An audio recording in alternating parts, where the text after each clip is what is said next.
ఈ సభ తన తీవ్ర సంతాపాన్ని వ్యక్తం చేస్తూ శోకార్తులైన వారి కుటుంబ సభ్యులకు ప్రగాఢ సానుభూతిని తెలియజేస్తున్నది. అధ్యక్ష, 23/2/2024 నాడు సికింద్రాబాద్ కంటోన్మెంట్ శాసనసభ్యురాలు కుమారి లాస్యనందిత సాయన్న గారి ఆకస్మిక మరణం పట్ల ఈ సభ తీవ్ర సంతాపాన్ని వ్యక్తం చేసింది. ఇలాంటి బాధాకరమైన తీర్మానం నేను ప్రవేశపెట్టాల్సి వచ్చినందుకు నేను చింతిస్తున్నాను. కుమారి లాస్యనందిత సాయన్న గారి నాన్నగారైన కీర్తిశేషులు సాయన్న గారు నాకు అత్యంత సన్నిహితులు, ఆప్తులు. చాలా సంవత్సరాలు మేము కలిసి ప్రజాప్రతినిధులుగా ప్రజాక్షేత్రంలో పనిచేయడం జరిగింది. సాయన్న గారు అత్యంత సామాన్యమైన కుటుంబంలో 1951 వల్లభానగర్ నిజామాబాద్ జిల్లాలో జన్మించి కష్టపడి వారు 5 సార్లు శాసనసభ్యుడిగా, ప్రజా జీవితంలో కంటోన్మెంట్ బోర్డు మెంబర్గా, కంటోన్మెంట్ ప్రాంత ప్రజా సమస్యల పరిష్కారంలో వారు ఎనలేని కృషి చేసిండ్రు. వారు సిట్టింగ్ శాసనసభ్యుడిగా ఉన్నప్పుడే ప్రజా జీవితంలోనే వారు మరణించడం జరిగింది. ఆ తర్వాత వారిచ్చిన వారసత్వాన్ని, వారు నెరవేర్చాల్సిన బాధ్యతలను, వారిని అభిమానించిన ప్రజల కోసం కుమారి లాస్యనందిత కూడా ప్రజా జీవితంలోకి వచ్చి వారు బ్రతుకున్నప్పుడే వారు కార్పొరేటర్గా, ఆ తర్వాత వారి తరఫున వారిని నమ్ముకున్న ప్రజల కోసం వారు శాసనసభ్యురాలుగా ఎన్నికై ప్రజా జీవితంలోకి వచ్చి కష్టపడి పనిచేయాలన్న ఆలోచనతోటి వారు ప్రజా జీవితంలోకి వచ్చారు. 5 సార్లు శాసనసభ్యుడిగా సాయన్న గారు చేసిన ఎనలేని సేవలను దృష్టిలో పెట్టుకొని వారి వారసురాలుగా లాస్యనందితను కంటోన్మెంట్ ప్రజలు వారిని ఎన్నుకోవడం జరిగింది.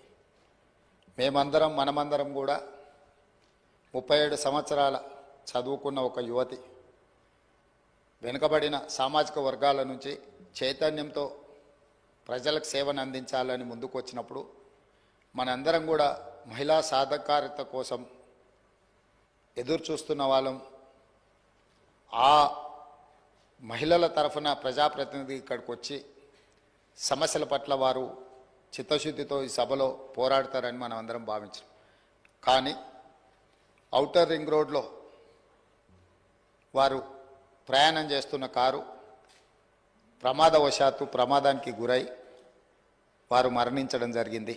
వారిని ప్రమాదం నుంచి హాస్పిటల్కు తీసుకెళ్తే అప్పటికే తలకు తీవ్రమైన గాయమై వారు మరణించిందని చెప్పి డాక్టర్లు చెప్పడం జరిగింది.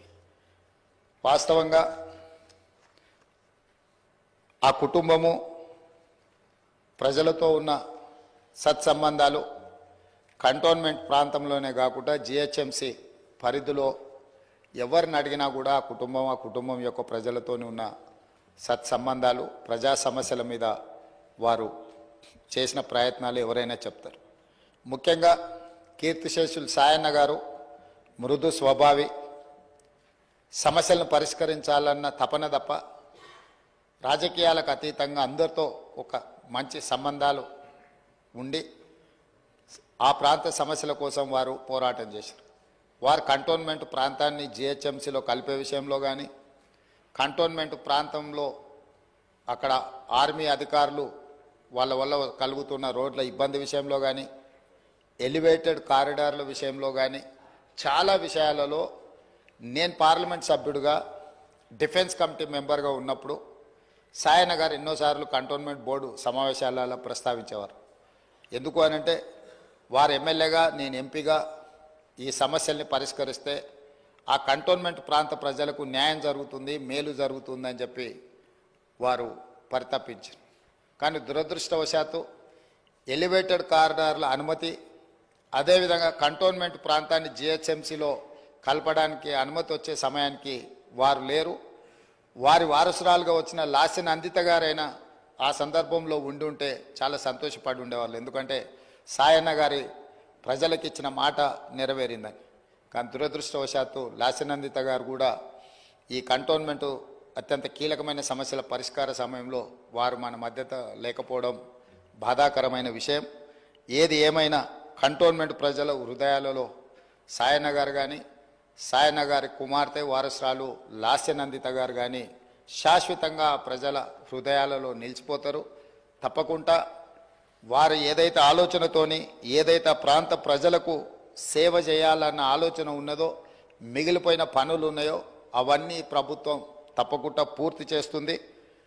వారిని చిరస్థాయిగా గుర్తుపెట్టుకునే విధంగా ఈ ప్రభుత్వం ఆ పనులను ముందుకు తీసుకువెళ్తుంది. అందుకే అధ్యక్ష, ఆమె మృతి పట్ల ప్రగాఢ సంతాపాన్ని నేను ప్రకటిస్తున్నాను. శోకార్తులైన వారి కుటుంబానికి ప్రగాఢ సానుభూతిని తెలియజేస్తూ ఈ తీర్మానాన్ని ప్రవేశపెట్టడం జరిగింది అధ్యక్ష. ధన్యవాదాలు.